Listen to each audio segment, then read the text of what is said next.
आज का जो टॉपिक है actually it's a merge topic है, कुछ पुराने वाले टॉपिक्स इसमें इन्वॉल्व होंगे और कुछ नए आने वाले टॉपिक्स इन्वॉल्व होंगे, सही है। चेंजिंग पैटर्न सबने पढ़ा हुआ है, चेंजिंग पैटर्न से सबने पढ़ा हुआ है।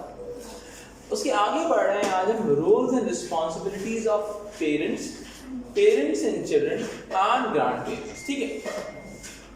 यानी कि हम रोल्स और रिस्पॉन्सिबिलिटी, देखो दो चीजें होती हैं, आपकी रिस्पॉन्सिबिलिटी फुलफिल करने के लिए आपको रोल दिया जाता है, सही है। जैसे कि अगर मैं बहुत सिंपल से वर्ड्स में आपसे कहूं कि आपकी रिस्पॉन्सिबिलिटी है इकोनॉमिक प्रोविजन आपकी रिस्पॉन्सिबिलिटी है, उसके रोल को फुलफिल करने के लिए आप इंस्ट्रूमेंटल रोल परफॉर्म कर रहे हैं, ऐसी बात है। अब क्या था, पहले जमाने में सिलसिला ये होता था कि आपके रोल्स एंड रिस्पॉन्सिबिलिटीज ज्यादा थी फैमिली की, सही है। But over the period of time ये रोल्स एंड रिस्पॉन्सिबिलिटी श्रिंक होती चली, बिकॉज आज की दुनिया के अंदर कोर फंक्शंस ही फैमिली के पास हैं, बाकी पेरिफेरल फंक्शंस फैमिली के पास नहीं है। तो नहीं बात, पेरिफेरल फंक्शन फैमिली के पास नहीं। जब मैं कहता हूं पेरिफेरल फंक्शन फैमिली के पास नहीं है तो इसका मतलब क्या है कि पेरिफेरल रोल्स दूसरे सोशल इंस्टीट्यूशंस परफॉर्म कर रहे हैं, कोर फंक्शंस फैमिली कर रही है। इसी वजह से आप, अगर मैं फैमिली मेंबर्स की बात करूं, चाहे वो पेरेंट्स हों, ग्रैंड पेरेंट्स हों, चिल्ड्रन हो, ये सारे फैमिली मेंबर्स हैं और इन सब की रिस्पॉन्सिबिलिटीज और रोल्स भी कम होते जा रहे हैं। कोई मसला बेटा है, यानी कंफ्यूजन है। मुझे पता है कि कौन कौन नहीं आया, माज नहीं आया, फिजा नहीं आई, वो जो खातून है वो नहीं आई, हिबा, चार, निम्रा और वो एक सफा नहीं आई, 6-7 बच्चे। अच्छा, यहाँ तक क्लियर हो रही है बात, ठीक है। जब मैंने आपसे कहा कि over the period of time family के रोल्स एंड रिस्पॉन्सिबिलिटी श्रिंक होते चले जाएंगे, जब फैमिली के रोल्स एंड रिस्पॉन्सिबिलिटी श्रिंक होते चले जाएंगे तो आप समझिएगा, यहाँ पे बहुत इंपॉर्टेंट बात बोलूंगा, जब फैमिली के रोल्स एंड रिस्पॉन्सिबिलिटी श्रिंक हो रहे हैं, क्या हो रहे हैं बेटा, श्रिंक, कम हो रहे हैं, ठीक है, तो ऑटोमेटिकली दूसरे सोशल इंस्टीट्यूशंस के रोल्स एंड रिस्पॉन्सिबिलिटीज बढ़ते चले जाएंगे, ऐसी बात। जब ऐसा मसला होगा, अब मेरी बात सुने, एक छोटी सी बात जरा सोच के बताइएगा। अभी हमने जब तक अभी हमने पढ़ा है, क्या हमने पेरेंट्स के रोल एंड रिस्पॉन्सिबिलिटी कहीं पे पढ़े हैं, डिस्कस किए हैं?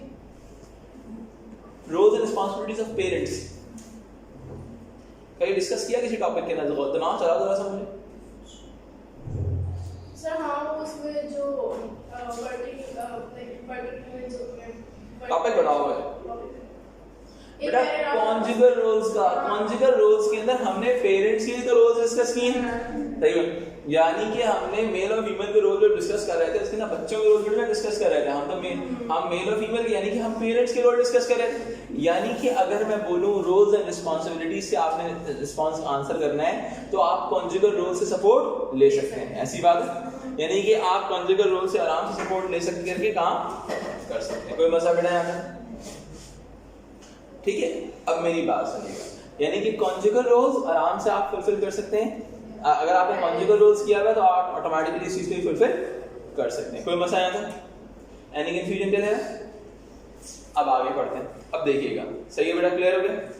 अब इस चीज को थोड़ा सा हम आगे कंसिडर करेंगे, समझेंगे, थोड़ा सा डिफिकल्ट नहीं है, आसान है। अगर अभी मैंने एक टॉपिक डिस्कस किया था,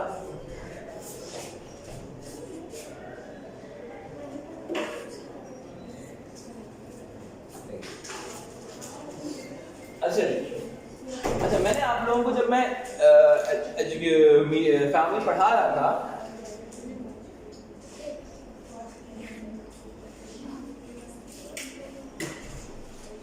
अच्छा एक्सक्यूज मी, जब मैं आपको फैमिली पढ़ा रहा था तो बेटा मैंने क्या डिस्कस किया था, मैंने कहा था एक पूरा सेक्शन है सोशल कंस्ट्रक्शन ऑफ एज के नाम से, जिसके नाम से सोशल कंस्ट्रक्शन ऑफ एज के नाम से हमने क्या कहा, हमने डिस्कस किया रोल्स ऑफ पेरेंट्स, क्या हो गया, roles of parents and children, और यू कैन से रिलेशनशिप भी हो सकती है इसकी। तीसरा है आपका क्या चीज, roles and responsibilities of grandparents. अच्छा अब देखो बेटा मेरी बात सुनो, हमने रोल्स ऑफ पेरेंट डिस्कस कहां किया था? हमने कॉन्जुगल रोल्स वाले टॉपिक भी किया था डिटेल में। हम वहां से इंस्पिरेशन लेते हुए इसको आंसर करेंगे, ठीक है, इंस्ट्रूमेंटल और एक्सप्रेसिव रोल वाली बात पे, ठीक है, वो क्या है थोड़ा सा और डिस्कस कर लेंगे। Roles of parents and children, यानी कि चिल्ड्रन के रोल की बात करनी है। देखिए बेटा मेरी बात सुनिए, एक आगे टॉपिक आएगा, मैं उस टॉपिक को आपके हवाले से आपसे अभी शेयर कर लेता हूं। उसको कहते हैं हम सोशल कंस्ट्रक्शन ऑफ, सुनिएगा बेटा, सोशल कंस्ट्रक्शन ऑफ एज। इसका मतलब क्या है? Ideas related to age are not fixed, ideas related to age are not fixed or unchanging, सही। ideas related to age are continuously in changing mode, ठीक है। बैठ जा भाई, तानवीर कैसा है भाई? बैठ जा, लेट हो गया है, आइए यहाँ हमारे। अच्छा ये बात सही है, यानी कि ideas related to particular age group is constantly changing. अब कैसे चेंज हो रहे हैं? अब चिल्ड्रन के हवाले से देखो, मैं अगर तुम्हें बहुत बेसिक एग्जांपल दूं, अब ये जो चेंज होता है दो तरह का होता है, हमने कहा था चेंज दो तरह का होता है, एक होता है हिस्टोरिकल और एक होता है क्रॉस कल्चरल। हिस्टोरिकल का मतलब क्या होता है? जो टाइम टू टाइम चेंज होता है। क्रॉस कल्चर चेंज का मतलब सोसाइटी टू सोसाइटी चेंज, सही है, ये बात समझ में आती है। Cross culture and historical change, सही है। अब मैं अगर हिस्टोरिकल चेंज की बात करूं तो प्री मॉडर्निटी के अंदर, जब प्री मॉडर्न एरा था, उस एरा के अंदर इनको हम चिल्ड्रन को वो राइट्स हासिल नहीं थे, इसी वजह से हम उनको क्या कहते थे? हम उनको कहते हैं नॉन एडल्ट्स कंसीडर करते थे। क्या कंसीडर करते थे बेटा? नॉन एडल्ट्स, यानी कि वो राइट्स नहीं थे। Over the period of time जब मॉडर्निटी आई, मॉडर्न टाइम पीरियड आया, तो कहते हैं क्रिश्चियन चर्च ने फर्स्ट टाइम चिल्ड्रन को एज अ चिल्ड्रन कंसीडर किया, ठीक है, और क्या कहा? उनको कहा फ्रेजाइल क्रिएचर ऑफ गॉड का नाम दिए। फ्रेजाइल क्रिएचर ऑफ गॉड का मतलब क्या है? अल्लाह ताला की एक नाजुक तखलीक, ठीक है, सही है। उसके बाद प्री मॉडर्निटी को हम पोस्ट मॉडर्निटी में आते हैं, तो आज की सोसाइटी चाइल्ड सेंटर्ड है। क्या है बेटा? यानी कि बच्चों के हिसाब से उनको ज्यादा रोल्स हैं। उनको भाई लेट्स सपोज अगर एक बच्चा आज की दुनिया के अंदर स्टेट भी बच्चों को सपोर्ट करती है, 911 बच्चा कॉल कर देगा यूएस में, क्या होगा? पेरेंट्स को पुलिस उठा के ले जाएगी, सही है। तो इट मीन कितना अच्छा लगेगा, सही है, अच्छा ठीक है, क्लियर रही बात। तो अब सीन क्या हो रहा है कि भाई roles of parents and children, ठीक है, यानी कि वो रोल्स भी, यानी कि अब यहाँ पे भी जो हम बात कर रहे हैं, हम इस टॉपिक के अंदर, मैंने कहा था ना, हमने हर टॉपिक में किसी न किसी लिंक्ड है, वो है सोशल कंस्ट्रक्शन ऑफ चाइल्डहुड। बात समझ में आती है? कोई मसला तो नहीं है, ठीक है। अब बेटा आगे बढ़ते हैं। अब इसी टॉपिक में सोशल कंस्ट्रक्शन के अंदर हम एक चीज पढ़ेंगे, social construction of elderly. Social construction of elderly, हम यानी कि हम एल्डरली यानी कि ओल्ड एज लोगों का हम सोशल कंस्ट्रक्शन देखेंगे कि भाई अब देखो, अगर मैं पुराने जमाने की बात करूं तो पुराने जमाने में क्या होता था? बहुत सिंपल सी चीज, प्री मॉडर्न सोसाइटी जो ट्राइबल सोसाइटीज थी, वहां पर एज की बेसिस के ऊपर लोगों को स्टेटस दिया जाता था। अगर आप ट्राइब के सबसे बूढ़े आदमी समझ लो, आप ट्राइबल लीडर बन जाएंगे, सही, ट्राइबल लीडर आप ही बनेंगे। फिर जब मॉडर्निटी आई, जब आपने देखा आपको इंडस्ट्रियल वर्कर्स चाहिए और आपके एल्डरली जो है इंडस्ट्रियल वर्कर के तौर पे काम नहीं कर सकते, तो over the period of time during the modernity they lose their power overnight, get the point. उसके बाद क्या होता है, जब आज हम पोस्ट मॉडर्न सोसाइटी में आते हैं तो एल्डरली को एक स्पेसिफिक स्टेटस दिया जा रहा है, बिकॉज ग्रैंड पेरेंटिंग क्या था, अब आपकी जो चाइल्ड बेयरिंग है उसमें बड़ा इंपॉर्टेंट रोल है, सही, क्योंकि male and female both are working outside the home, तो अब बच्चे पैदा कौन संभालेगा? ओल्ड एल्डरली ग्रैंड पेरेंट्स संभालेंगे। यानी कि अब new patterns of grand parenting create हो रहे हैं। क्लियर बात? बेबी सिटिंग है, ठीक है, अब बेबी सिटिंग का जो रोल है वो ग्रैंड पेरेंट्स परफॉर्म कर रहे हैं, समझ आई बात? यानी कि रोल्स आर कंटिन्यूअसली चेंजिंग। देखो ये जो रोल्स एंड रिस्पांसिबिलिटी का कांसेप्ट है ना, अगर ये समझ में आ गया, सोशल कंस्ट्रक्शन समझ गया, 2 मिनट का खेल।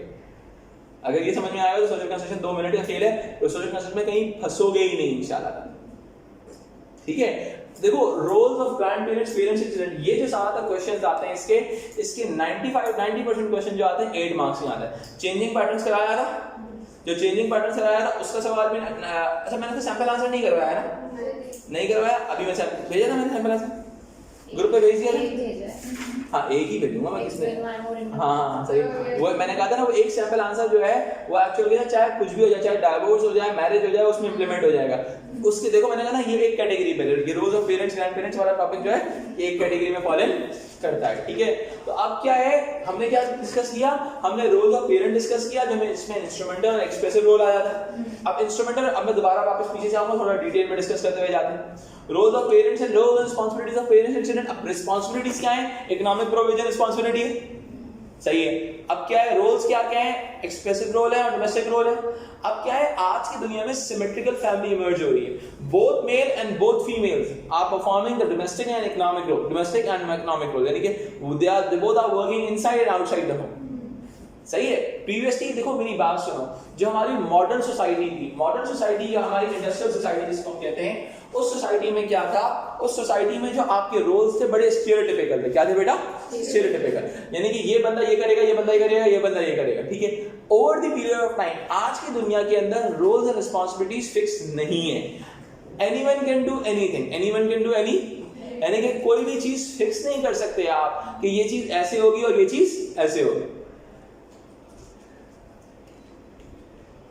यानी कि समझिएगा पुराने जमाने में क्या था, रोल्स एंड रिस्पांसिबिलिटीज फिक्स हुआ करती थी कि भाई मेल का ये रोल है, फीमेल का ये role. Over the period of time ये आइडेंटिटीज ब्लर हो गई। क्या हो गई बेटा, ब्लर। इसको कहते हैं ब्लरिंग ऑफ आइडेंटिटीज। क्या कहते हैं बेटा, ब्लरिंग ऑफ आइडेंटिटीज, यानी कि देखो इसको हम फ्रेगमेंटेड आइडेंटिटीज भी कहते हैं। क्या कहते हैं बेटा, फ्रेगमेंटेड आइडेंटिटीज के टर्म भी यूज करते हैं। इसका मतलब क्या होता है कि identities are not fixed, they are continuously changing, they are अच्छा अब देखो मेरी बात सुनो, उसमें एक बात आती है, कहते हैं बहुत सारे सोशियोलॉजिस्ट का कहना ये है कि जो आपके न्यू रोल्स एंड रिस्पांसिबिलिटीज हैं उसमें स्टीरियोटाइपिकल पैटर्न्स का एक बहुत वाइटल रोल प्ले होता है, सही है। स्टीरियोटाइपिकल पैटर्न्स का बहुत वाइटल रोल प्ले होता है। कैसे कि भाई वो जो आज की दुनिया के अंदर भी रोल्स परफॉर्म हो रहे हैं उनमें कहीं ना कहीं वो जो मॉडर्निटी की, मैं नहीं बताता, अच्छा चलिए ठीक है, ये बात सही है। यानी कि आप समझ में आती है बात, यानी कि आज की जो पोस्ट मॉडर्न आइडेंटिटीज हैं उसके अंदर भी मॉडर्न आइडेंटिटीज का एक वाइटल इम्पैक्ट मौजूद है। सफा सुन लीजिए बेटा, हम पढ़ रहे हैं roles and responsibility of parents, grandparents and children, ठीक है। तो मेरा बच्चा जो पेरेंट्स जब हम पढ़ रहे हैं तो उसमें कॉन्जुगल रोल्स की इंस्पायरेशन लेते हैं, सही है। Role of parents and children में सोशल कंस्ट्रक्शन ऑफ चाइल्डहुड की इंस्पायरेशन, सोशल कंस्ट्रक्शन का कॉन्सेप्ट याद है, social construction, nothing is fixed और अनचेंजिंग। चाइल्डहुड भी कंस्ट्रक्ट किया जाता है, चाइल्डहुड की जो वैल्यूज वगैरह भी हैं over the period of time construct होती हैं, सही है। नहीं समझ में आया तो आगे वाले टॉपिक में समझ आ जाएगा, टेंशन की बात नहीं। रोल्स ऑफ ग्रैंड पेरेंट्स, आज के दौर में रोल्स ऑफ ग्रैंड पेरेंटिंग क्या होगा, क्लियर हो रही बात, जैसे वो बेबी सिटिंग का रोल परफॉर्म करें, दिस एंड दैट, समझ में आती है बात। एनी प्रॉब्लम चलिए, अच्छा जी take out your books please.